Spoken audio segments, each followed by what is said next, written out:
6:30, call the meeting to order.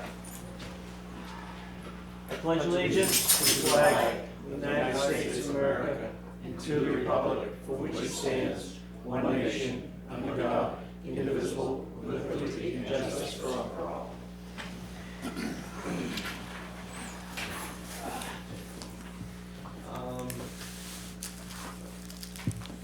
Mr. Chairman.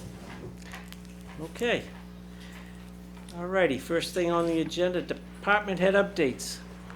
Chief Charbonneau. So, since our last meeting, we talked about purchasing a cruiser. We went down, not last Friday, the Friday before that, and they picked it up, so we actually have it. We're waiting for the upfitter, which is TAC 2, to have all the items, we can do it all at once. So that's moving forward. Like I said, I don't mean to keep beating it up, but David Walker graduates on the 28th from the academy, so he'll be back on the streets. Let the summer begin. We are buried.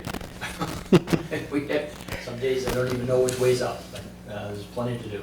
Other than that, doing the parades and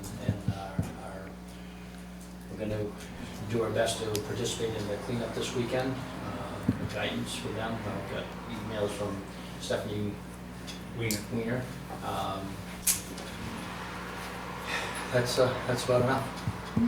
Okay, Thanks, Chief. thank you. Chief Flynn. Last month, we did 179 calls. Whoa, I had 160, isn't that? We did 130 transfers, 49 911 calls, and 13 fire calls. Just wanted to share an incident that happened last week, which was our brush fire down behind the skate park. I just wanted to make sure that I thank the police department, the highway department, water and sewer. They all showed up and helped and brought a trailer to us and some other equipment. They did an awesome job. I just wanted to make sure I thanked everybody for that. But that stuff happens every day for us, and we're very thankful that the departments work so well together. Yeah, no, Chief and I talked about it, and to us, it's just normal operations, but I think it does show that for a lot of communities that don't operate like that, we are an exception to that. So it's a testament to the professionalism and the dedication that all the department heads have that work for the town. So I'm glad, Chief, thank you for bringing that up. And I also want to bring up Chief today, just to talk about the department. They had 3 trucks out, 3 ambulances out at the same time, dealing with 911 calls in the town of Lancaster, not covering any other communities. And that was this afternoon, and then later on this afternoon, shortly before 5, they had 2 out at the same time. So again, I think we're very fortunate with the departments and the amount of staff that we have, and she's doing a great job coordinating all that. So I want to thank him for that. Thank you. And I wish I had good news as far as ambulances. Our van ambulances that we ordered last year won't be here until October, and we ordered our box truck, which they're saying that's 24 months out. I'm not counting on that 24 months. I think it will be longer than that. But that's just the way it is. Other than that, it's been business as usual. Doing some cleaning at the fire station. I got, hopefully my hand will fall off. That's all I had. Thank you. Thank you. Thank you. In case you hadn't noticed, that's been gone quite a while. Barbara. Not much. Our programs are going as usual. AARP has now finished their tax season with about 150 people that they served, and if they had more volunteers, they could have even done more than that. The demand is really great for help for the tax season. We are hoping within the month that finally our electrician will be in hand and we'll be upgrading our lights. That's been pending for over a year now, and he says as soon as he finishes the current job, he's gonna do it. We'll believe it when we see it, but we think it's coming. Thank you, Barbara. Eli? My wife had a good idea with the golden egg. We had some golden eggs throughout town. And families would search for hours. There's a lot of good feedback. We heard a lot of good family time together. Searching, so it was very, very well. Thanks, guys. So we had a lot of feedback from that leading up to the Easter egg hunt on Saturday prior to Easter, which also had a pretty solid turnout for Bluff Street. Thankfully it was sunny, but the wind was pretty chilly. But a solid turnout for that as well. Last time I talked to you guys, numbers were kind of low for baseball, but those picked up as expected. I think we only had one less team than last year. Last year's numbers were quite solid, so that's good. And then we're trying to fill out our staff going forward. We were just up at the high school for a job fair to try to get some new blood in the system, because we got a couple dropping out as usual, as teens want more money or different job opportunities arise. So we were up there trying to get the word out, and just trying to prep for the pool and just everything that's coming up. Fields are drier than normal at this time, which is good, but we just gotta get them prepped. And then we got opening day slated for May 6th, where we'll have a parade again. And the T-ballers really want to join the parade, so we'll have the little fellers going this year, so that'll be good. Thank you. Thanks. Any questions? I was interested to hear if Rob had anything to report from the airport commission. Airport, I didn't know if maybe you might have something to report on that. Well, I do. There hasn't been a meeting since I reported last time, but tomorrow the meeting is always the third Tuesday of the month. I've done a little bit of homework, looked into there are 27 planes that are based there, and I used to think, well, we should see how many planes are from Lancaster, because that, would affect our attitude on the funding. But really, the funding is 90% federal, 5% state, and 5% from the commission, to which Lancaster contributes. So what's going on down there right now is some negotiations on a prior contract that paid or didn't get paid, or the state paid, and arguing about whether the cracks were 6 inches wide or 9 inches wide in the overage on the material. But in general, conditions are good there, and until the prior contracts are resolved, no new contracts will be let for work. But for my homework, I found out the planes that are there. Also, if anybody's interested, when you hear a plane overhead, there's an application called Flight Aware, and you can click on that and look up, and it shows what's flying overhead, and it gives you the tail number of the vehicle, and then you can look that up and find out who's flying around. So on Sunday, it was the Civil Air Patrol. They're based in Pease Air Force Base or somewhere down there, and they come up, there's a junior Civil Air Patrol battalion there at the airport, and it seemed pretty active. And so I think they were doing practice flies for that. Well, I'll have more to report at the meeting 2 weeks from now, because we'll have had a new meeting. Okay. Is there anything I can bring to the airport? No, I was just curious to see how you were getting along and everything was going. Well, the big thing right now is finding out which way is up. Yeah. I've been to one meeting so far, and Okay. you remember being new. Oh, yeah, no, Yeah. no, I was just curious. It looks like Wakefield gives it a lot of attention, and Mr. Thal, John Thal, is the select board representative for Okay. Wakefield. Yep. keeps an eye on it, so. Sure, good. Thank you for asking. Yep.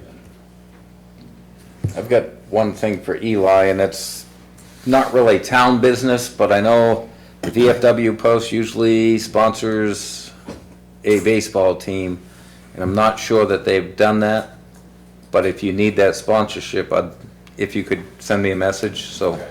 Yeah, in thinking of all that, I didn't, airspace myself going back to the airport, VFW, so, I don't know if we do right now, but I will definitely get in touch, about that. Okay, somehow we lost that connection during COVID and stuff, so Yeah. if we can possibly reconnect that. Yeah, no, definitely, and that's part of that for me. I do remember even when I was playing, yeah, that was always a team, so yeah. If not this year, I'll definitely put it in the memory bank. Okay. They never beat Rotary. So Ah. Yeah. all right, thank you. Any other questions? It's not really department head, but I'm also the Connecticut River Joint Commission representative Right. of the town. Yep. And I think I sent around, there's a web presentation coming up next week on migration up the Connecticut River Valley. And it's basically a discussion of population expansion and COVID pressure pushing people up here. And it's to open the conversation about how we should get ready if we need to get ready and what to expect. So that's something that might be interesting to watch. And then I think I sent the flyer to the town if you want to post it. Yep. But, over there, they think the Upper Valley is in Hanover, right? But there's a lot more to it. Yeah. And just one other note on the cooperation between the departments. That has been something that's been fostered in Lancaster for a long time, and I would like to let the citizens know that it's a great asset. There is other communities where that does not happen, and we appreciate it when everyone helps each other out. Thanks, Leon. I don't even think we have to think about it, do we? We just do it. Just happened. Not really, but it's great to see when it does happen. It's not like that in every other town, I'll tell you that much. As Ben and I were talking. I can name a few towns I won't. Other towns think they have to invite people to do their job, but we just kind of, I don't look at it as we do anything special, we just do what's gotta be done. I invite people to do my job all the time. We know. King for now. Thank you. Thanks, Leon, for bringing that up. Anything else for them? Nope. You guys can stay and go. Thank you. Thanks. Get to. All right. Old business, review and approve the minutes of the April 3rd meeting.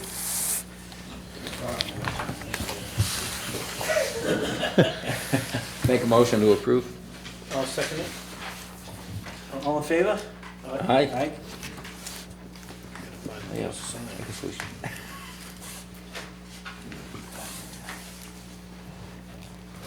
Used to say on the top. It used to be on top. I know. I'm no longer. Just noticed that, huh? How quickly they fall. Go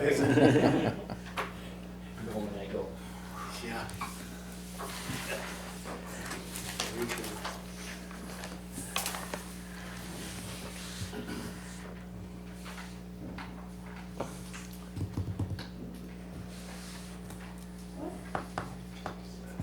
Oops. Here.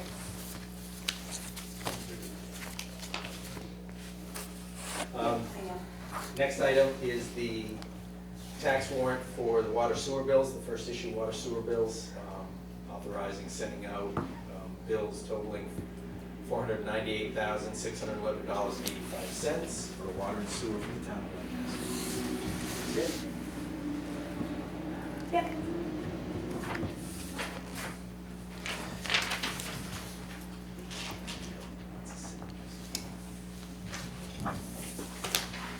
Well, I guess since it's already got two signatures, might as well.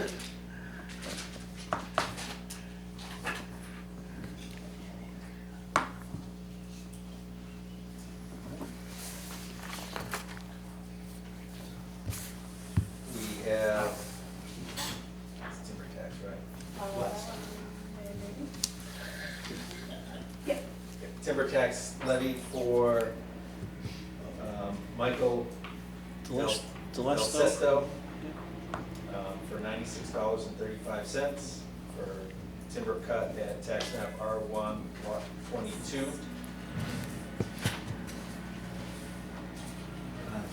Two places? There's two places, there's two Okay, stickers. I missed the second. Little stickles. And today's date is 17. 17. Tax day, technically. Yeah. I finished it at 3 o'clock. That's what they make extensions for. I got it done. There you are. Get everyone's done but mine.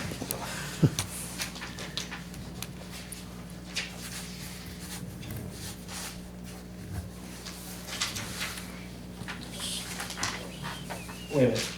There's 2 spots. Yep. The yellow one. It's usually Shane that misses that. Yeah. Must be a chairman. It's gotta be a chairman thing. Rubbed off. Go with that.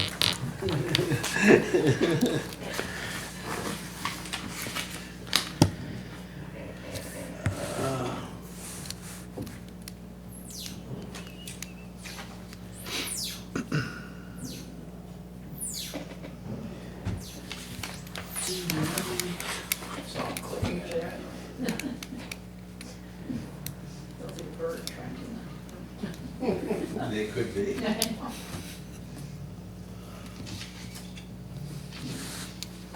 At least everyone's putting the right year. Yeah. Next one, another timber tax levy, $325.18 for Peter and Jody Gray for timber cut at tax map R10 lot 002.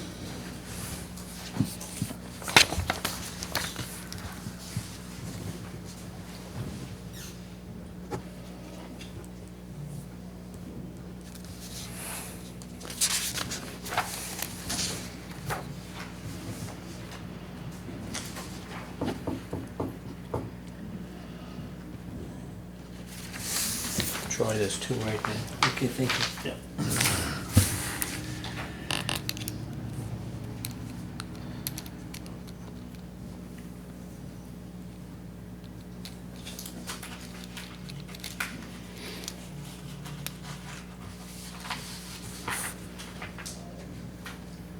Can't believe you guys used the whole court up here.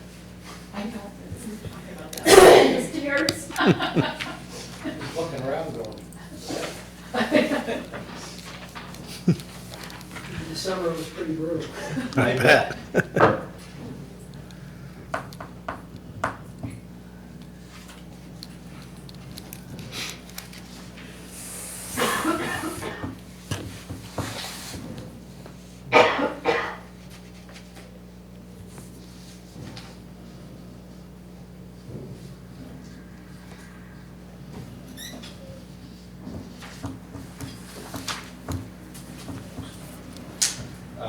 Gravel tax levy for Paul Crane of $4 for gravel, 200 cubic yards of bank run, tax map R13 lot 66.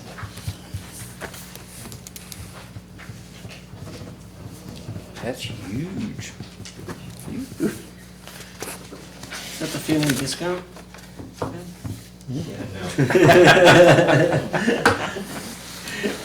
Just one place from what I can I see. don't feel like to follow any favors. $10 do the paper. Pretty close. Just once a month.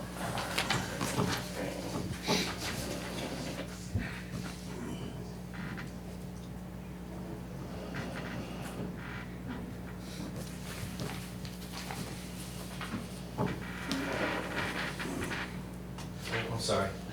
Just making sure I knew what I was gonna talk about next.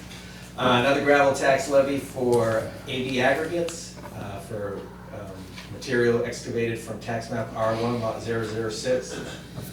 Tax due is $3,012.60.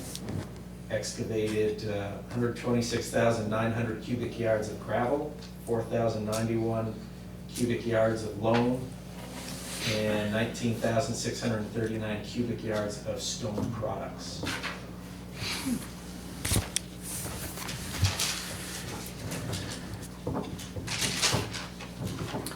Might flatten that spot yet. Getting close.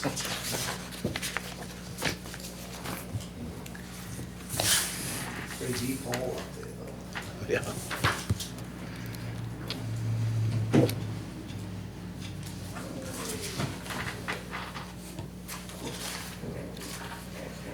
The tie guys in there, right? Yeah, they should be running this year. Because I got a report back today from DOT because they, including him in the traffic for that, up where the other gravel yard is up in, What is that? the one up in Dalton. Oh, on 130, on 142? The one they used to be in, yeah. Yeah. And they've got him in the traffic study. I'm saying, he ain't even there no more.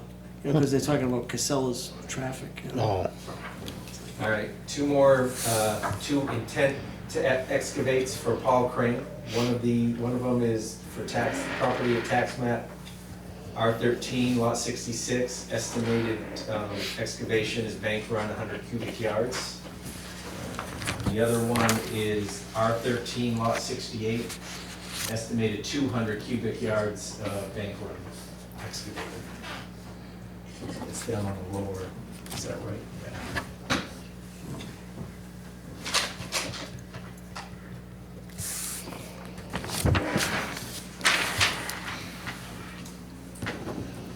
Lower right.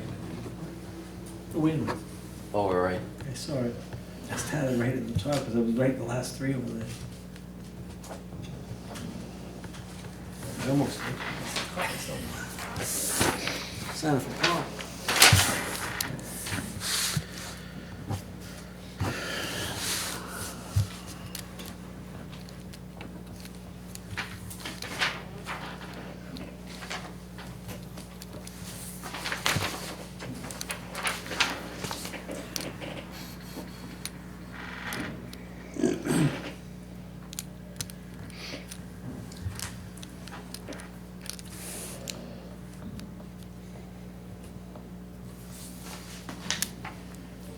Last is the warden services bill. This is the, do this I think twice a year. It's to authorize payment to the fire wardens who issue burn permits for outdoor fires.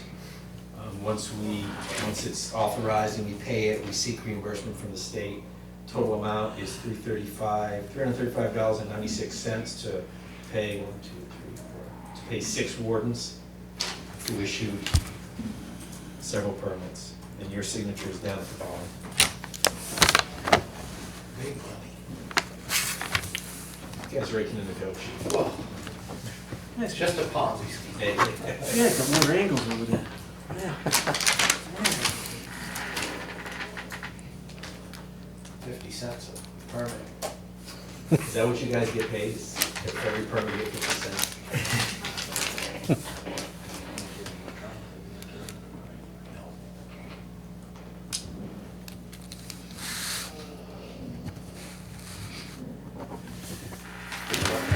All right, next up, just an update on Kent Fountain. So the contractor over in Vermont is starting let's just call it the creation of the new fountain. They are going to be able to utilize a few of the pieces. Some of the, really the more notable ones are I guess they were the little base pieces that the arch sat on when it was on top of the tub. Those survived enough for, they're a little beat up, but I think just having some of the original pieces in it would be important. So they're gonna clean those up and make sure those are incorporated. As we discussed, the remaining, everything is over there because they're using it as a template. And then we're going to, once it's done, we're gonna get those pieces back so then we could utilize them in some other structure, monument in town. One request has been, I'm not sure how many of you are aware that some residents in town are trying to organize a Greg Cloutier Memorial Park, which would be located at the vacant lot that's right at the corner of Canal Street where the diner and all those used to be. That green space, which was owned by Greg and it's still owned by the family. They would like to use some of those pieces, namely the arch, in some sort of a sign for the park. I said that I didn't feel comfortable giving that authority on my own. I thought it should be a decision that you guys at least weighed in on. It is certainly it's something that would be front and center in the town, right at that place, and to present it to that park for somebody who did quite a bit for the town, I think would be great. But I don't know what your thoughts are. Off the top of my head, I don't see a problem with it. I probably want to see what they want to do. Yep. That's what I Or have. some kind of a, Yep. I'd like to see a Idea. drawing or See a something. plan. Yep. No, I think that's fair. I think just knowing that you guys are agreeable to the idea of it will at least give them some incentive to develop a plan for utilizing that in some sort of a monument or sign or something. As long as there's even enough room for you on the park. Yeah, no. But you do yours after. No, and the other thing is, do we know, as of yet, what the cost of the town of repairing it? About, I believe about 90,000 total for the That's what, recreation of the new fountain. right. And then we'll have to do, obviously, a little bit of site work. Now that the snow's gone, I want to take Tim Brown and Tim Bilodeau out there, because I have had thoughts that maybe we relocate it, keep it in that same general area, but push it back to the back side of the sidewalk as opposed to the front side where it's right there in basically the line of traffic. What I didn't realize when I came up with the idea was that there's actually a pit underneath the fountain, which makes sense because that's where all the plumbing is. Right. So I would want to have an idea of how much it would cost to basically re-excavate and rebuild a new pit for that. Because it could be pretty costly, and that would be a cost that's borne by the town. The insurance company wouldn't cover that. And the reason I ask is, I've received a call again recently, actually from a relative that is interested in possibly donating some money towards the restoration of that fountain. And it's basically just waiting for word that, does the town need money, and if it does, how do they transfer the funds to the town? Right, so I mean, and I have had similar calls, but I've been waiting to get some kind of firm ideas of time. I mean, they're expecting it to have that fountain to us sometime this summer, so I wanted to make sure that I didn't want to raise a bunch of money, have it sit around, have people give it to us and have us sit on it for a while with no activity, so now that we have more of a firm date, I want to reach out to those people as well as the community, because a lot of people in the community said the same thing. They would certainly donate to it. Any monies, obviously, that we receive through donation, we don't have to claim from the insurance company, so it does benefit us to some extent that way. I'm happy to, at this point now, kind of throw out there that this is kind of the cost of the replacement of the fountain, and, not to sound like a beggar, but any donations would be accepted if people are willing to. We need to either come up with something to name it, Kent Fountain Fund or something, Yeah. so they know what to put on their checks. Right, yeah, it's Town of Lancaster and then Memo Kent Fountain. I think what we'd have to do is similar to what we've done in the past, what we'll be starting to do with the Lancaster Main Street beautification money is consider them unanticipated funds, where you guys would accept them at a public meeting, because unless they're over $10,000, it can be done at a public meeting, and then they would just go into our general fund, and we'd have a separate budget line for that, and then costs incurred would come out of that first, and then insurance would cover anything over and above that. When do you think you have an estimate on the pit? I'm hoping to go around with Tim Brown, either this week or next week, just to look at have some ideas for, trees that need to be cut down or trimmed and other ideas. So I'm hoping that time that we drive around, we can talk about that as well. Yeah, no, I'm not gonna take Charbonneau's place driving around with Grant. You gotta drive though, because you can't drive. Like the reputation. I knew what you guys were talking about.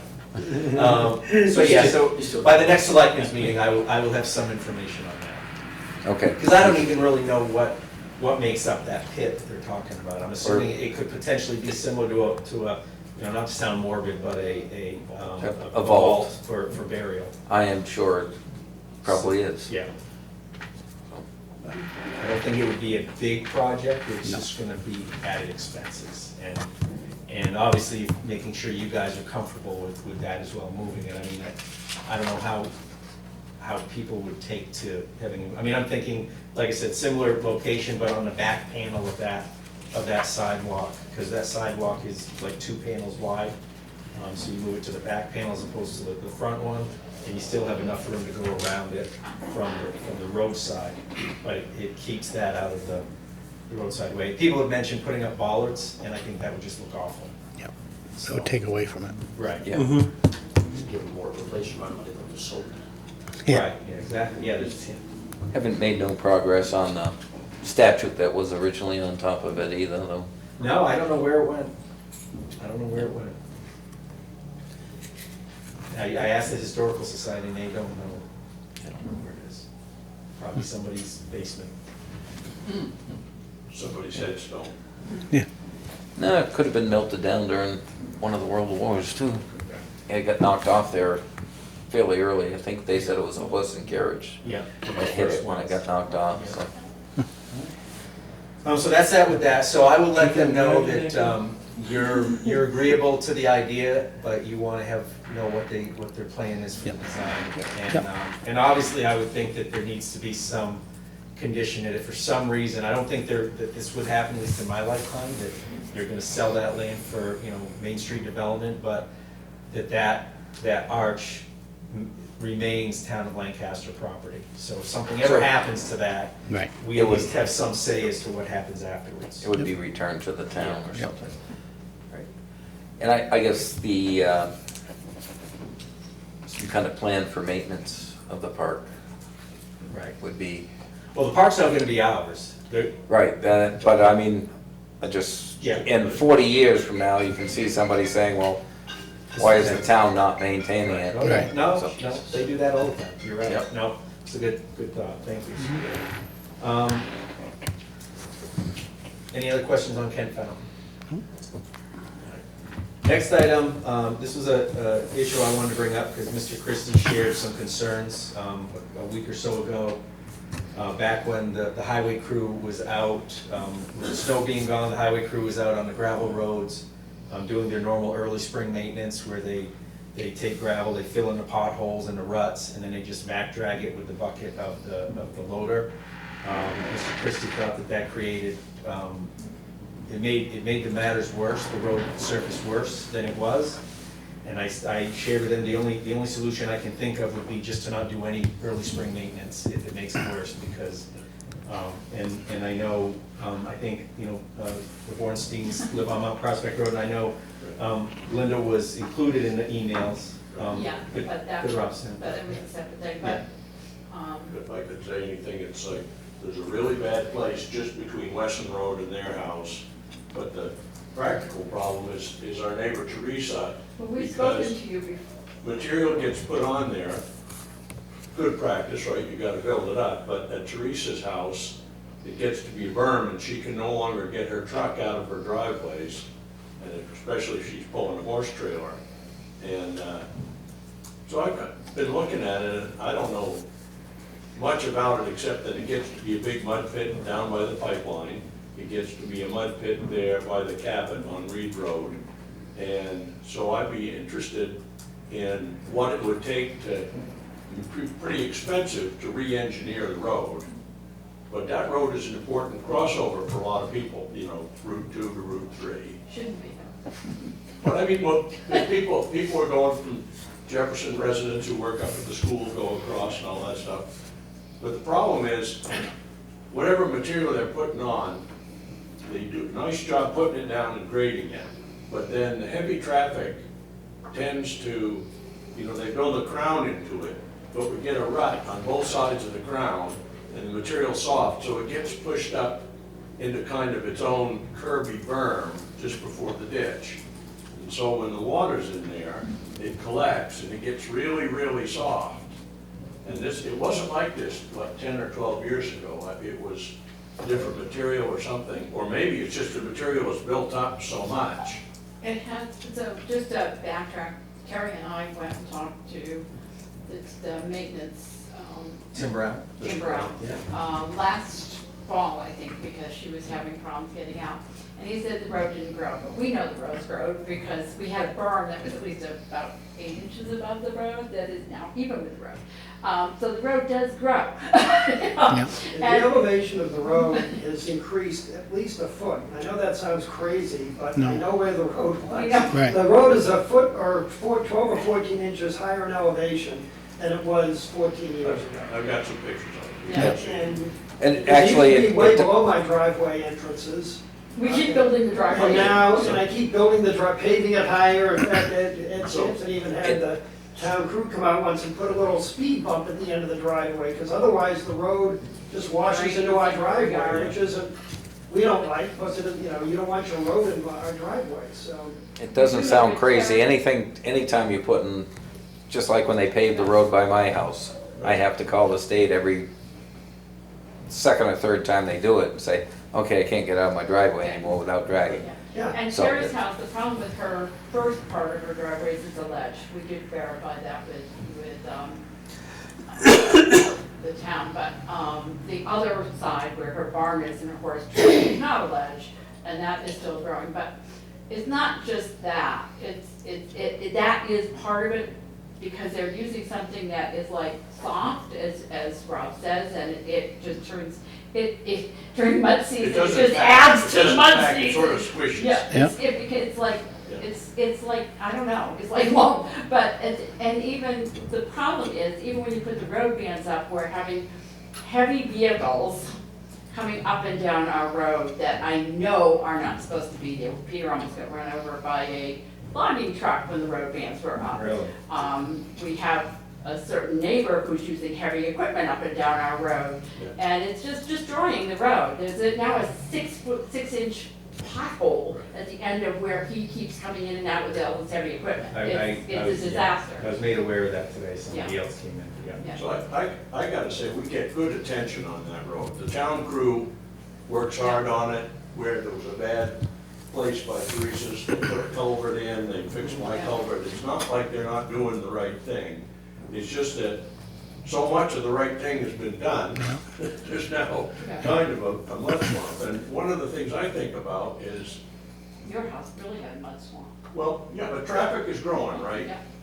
You hear that presentation, they're coming up the Connecticut River. There's nothing to make us think there's gonna be less traffic on Mount Prospect Road going across there and Reed Road.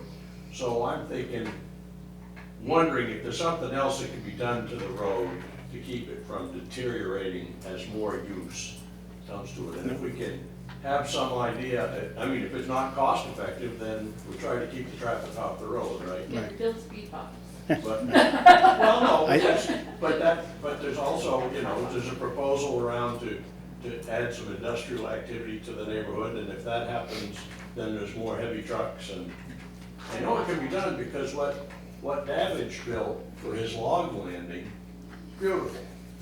You know, of course, it's heavy gravel, and it probably wouldn't be right to travel for regular road, but there's some other, I think, Hunter Griswold built a road down into his log yard, and that's pretty solid too. I don't know what material it used, so the idea is somehow it can be handled differently, and I think that's why we're here. We're just see it as getting worse and wanted to put it on the radar. Yeah, I think this can be easily resolved. I think that with communications with the town crew, and aren't we planned on, don't we, this week to go on Prospect Road? Yeah, hopefully this week we're gonna take a look at the. So the maybe we bushes. can include this as a Yeah, you could, little yeah. field It's trip. also becoming wider, and I'd like to, not, I mean, we bought our house because it was a nice rural, quiet neighborhood. I get run off the road by a car and broke 12 bones in my left side riding my bicycle because somebody was using it as a shortcut, exceeding the speed limit and cutting a corner and flipped me on my bike. It is, you know, I haven't ridden a bike on that road anymore because I'm terrified of getting hit by a car. But there are people, it's a recreation road, it's a scenic byway. We have people running and walking their dogs, or riding their horses and bicycles. And we just, you know, when you turn it into a super highway for big trucks, you totally destroy the scenic byway and the neighborhood, and that's what is beginning to happen here. The volume of commercial heavy trucks has really increased in the last 4 or 5 years. I'm not sure why, but, and it isn't just, you know, if an Asplin truck is there cutting trees, that, you know, you expect that, but these are just people, you know, Dripping down the road. GPS probably tells them it's. going through from Route 2 to Route 3 and Route 3 to Route 2 down Weston. I mean, it's just Some of- a whole, and the road isn't really, I don't think, designed for that much No.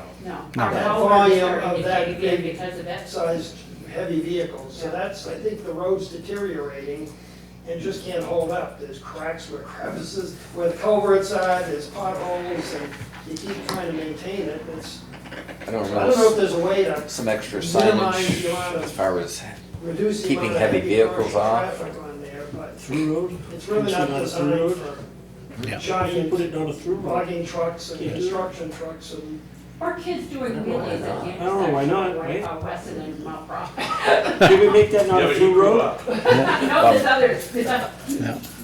You can do whatever you want. I would think you'd have to put weight limits on it or say I mean, no it's, commercial if they're traffic. using it for a through road, I'd make it not a through road. And we put some It's not- signage up, and then we have Tim do his job. Yeah, Well, put but- signs up just to There's a curb little the bit more- traffic. There's a little bit more to that, Ben, correct me if I'm wrong, if we do something like that, we have to adopt ordinances for that. We can't just erect signs up there and say. Well, now, listen, I believe that a town road is 12,000 pounds, right? I don't know. Because I have to get permits from towns to put my trucks on a road if I'm gonna be frequently traveling. And I have to put an insurance bond up and everything.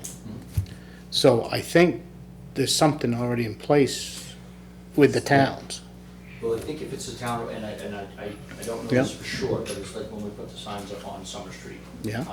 We didn't adopt a ordinance for that, 12 ton, not 12,000 pounds, 12 ton. so. Which makes it impossible for you to To enforce. enforce it, correct. Correct. We could certainly do that, and adopting a policy Yeah. or, that is not, I don't think it's a big deal, we just need to do it. Yep, I think Chief is probably correct in that maybe some of the other communities, they have ordinances that say. And that could be, doing that, yep. That you need to get special permission from the town, so, you know, let's just say logging on Mount Prospect Road, if you're gonna be having a logging operation on it, and you're gonna be, Yep. you're gonna need to have, you know, logging trucks, bring equipment out there, you need to get permission and potentially bond. yeah, With the highway department. yeah. That'd be, In the town. Help. So that would be something that the select board would certainly have to adopt. I don't think Tim Brown would be opposed to that. I will say that, I mean, Tim Brown, the highway crew does not add extensive amounts of gravel to that road. They just put gravel in to fill the ruts. They can't grade it when it's still Right. wet. They'd rather just do that. But like I told Rob, the only way to not fill in those ruts and potholes is to not fill in those ruts and potholes. Right. And that would mean the only time that they're able to correct that issue is when it does dry out enough for them to do their normal seasonal grading. So that means that the people on Mount Prospect Road are gonna have to live with ruts and potholes. Slow That's how we people get to down that. a little bit. Yeah. but- They- they- Which is fine, and here's the thing, I'll tell you right now, I have got no problem if the select board make that decision, but I will be goddamned if people come into my office complaining about ruts and potholes on the road So- that they previously complained about having too smooth of a road, so. Yeah, but some of the potholes though are because of the heavy equipment. No, and that's probably, I'm Which not, shouldn't yeah, be, no. that and should, that's another issue. So we can look Yeah. at trying to address it that way first. And I've got no problem with that, talking to Tim Brown and working with Chief Charbonneau about coming up, first of all, ensuring that what the right path forward is as far as managing that type of traffic and then going through the process and making that so. Because you can follow the people who live on our road, and we all do this dance down the road. You know? Oh, you know it? We know there's a series of upstairs, and we're over here. It's like and we know Friday. where- yeah. I just want to mention, when you go out next week, you're gonna think we're a little bit Looney Tunes, because this year, the road is dried out. Well, it's pretty good. dried up. It's looking good. Yeah, so there's, Except for that there's- pothole down by the. there's a couple things that can be done. So if you identify an area in the road that is completely sunk or mud, you usually cut that out and put in a base material, They did that on Wesson Road. you know? I mean, there's stuff that we can do to help, because over time, the road will, I mean, it's a deteriorate. 200-year-old, Yeah. it's a 200-year-old road. and I think, This is not, I mean, not new, it's Yeah. been around for I mean, 200 these years. few little places here and there, I mean, that's just common what people do. I think just with a road that's being used and maintained, it is gonna widen over time. That's, Well, it does, Stuff for the gets simple pushed reason, out. if you go around the potholes, next thing you know, you're crowding some more, Dance. Yeah. you know, right? because that road is definitely wider than what it was when I was Oh, a kid. it's wider than when we moved here. Well, as It's Mr. growing. Mr. Sampson, me. as Mr. Sampson used to say, they started out as cow paths, right? Yeah. And they've just been It's- developed, so what do you expect? It's That's a- Railroad Street. It's 100% true. Most of the roads in Coos County started out as cow paths or horse paths, and Yeah. they just kept growing. But I know we'd appreciate whatever thoughts you Yep. have. And So we'll not just- here to complain, here to Yeah. bring Yeah. an idea up that No, might it's be good. an opportunity to improve, especially since a lot of people's commuters seem to use that as a crossover. And where we're gonna be out there this week, we can just kind Yeah, of no, definitely. look it over. Yeah. The worst part is, I'll be happy to show you the berm that is now put on this road that used to be, we have pictures of, Yeah. when we first moved there, this 2-foot berm that is now maybe a 3-inch berm. I think the Yeah. most effective, at least a effective thing would be limiting the weight of vehicles that can travel on That's a that. start, right? Yeah. And then if you have to travel on it, if you own a parcel like Exactly. Savage where you Yep. have a log, you get a permit and Yep. it's limited. You don't have them going through because the road just can't handle it. It makes it hard and expensive for the town to maintain. Yeah, Absolutely. yeah, and our culverts, where we, in the springtime, when we get that thaw, we've got a brook that runs off from Mount Prospect down next to our house. Yeah. That culvert is bent in the middle. Is it getting, yeah. And, you know, it isn't gonna be long before it's gonna collapse again because of all these heavy vehicles going up and down there. It's just not made for this. No, we'll start looking into this stuff and we'll add that'll be on the agenda next next meeting. And if you're not here, we'll keep you posted. Thank you for your. Thank you. No, Yep. thank you. Appreciate it. I had somebody eat dinner now. Anything good, should I stop?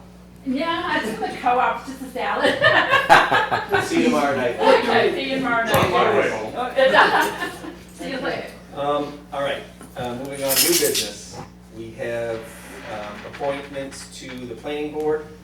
Looking to appoint, it's recommended by the planning board to appoint current regular member Mark St. Pierre and Andy Netto. Make a motion to reappoint Mark St. Pierre and Andrew Nettle to the planning board. I'll second it. All in favor? Aye. You don't need that. No, I don't need to sign that, do I? No, you don't. Good.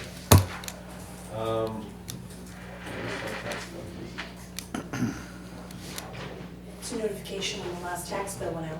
Oh, that's the other information, all right. Okay, information, we have notification as to when the last tax bill went out. December 5th, 2022. Yep, it's for abatement purposes, Okay. appeals. Next item, wetlands permit for David Hill off of Rowell Road. So, That's in your packet. yeah, we discussed that at the planning board the other night, just with all the permits. Yeah. And that was an existing pond he's having there, he's just dredging that from what Oh, is that what it is? Yeah, Okay. there was I knew he had an existing pond there, because I asked Robin, and she said yes, and so they're just dredging that out. And then we have a few land use permits, one for Booze Storage LLC, 13 Mechanic Street. He bought the Libby House. Yep. He's gonna demolish basically the side, left-hand side, which is a garage, 16 by 24 feet, for basically safety reasons. It's in rough shape. Tom and Ann Paquin, 9 Burnside Street, to install a solar array at their house. It's a roof-mounted array. Ken and Heidi Chester, 13 Governor's Terrace, a open-ended shed, 13 feet by just about 10 and a half feet. Stick-built style shed, open-ended metal roof, added to their existing barn. Wasn't that the one they built a while ago? Yeah. Yeah.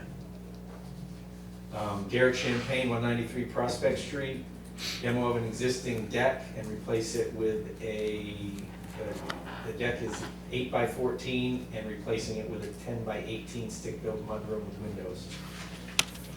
Forced out water, radiant heat, all within the setbacks. And then Ashley and Richard Matos, 14 Sunnyview Drive, installing a carport, 23 foot by 7 foot 6 inch wide, 10 foot high, 2-sided roof sheet, metal carport on a gravel base on the right side of their single family home. And then the only other 2 things I have, just a reminder, the quarterly budget meeting is tomorrow night at 5:15. We're gonna meet up here. And then Chief Charbonneau referenced this. We're going to do a cleanup day, Lancaster cleanup day on Saturday, which is Earth Day. People are gonna gather, come to the Centennial Park. There's an individual, Stephanie Weiner, who's kind of spearheading this. She's gonna have the town bags, those blue roadside trash town bags to hand out, and then people are gonna go around town and clean up their neighborhoods along the roadside for the day, and then they can either bring it to the transfer station and throw it away for free, or else they can just leave it on the side of the road and we'll pick it up. Over the course of the weekend or beginning of the week, Tim Brown will come out and do it as well. Just a little kind of history behind it. So, long time ago, Leon, I'm sure remembers it, Shane probably does. I don't know whether Troy, you were here yet when we did that. It used to be a Frank Hoganson cleanup day. Yep. It was in memory of Frank Hoganson, who was a previous transfer station super, who passed away.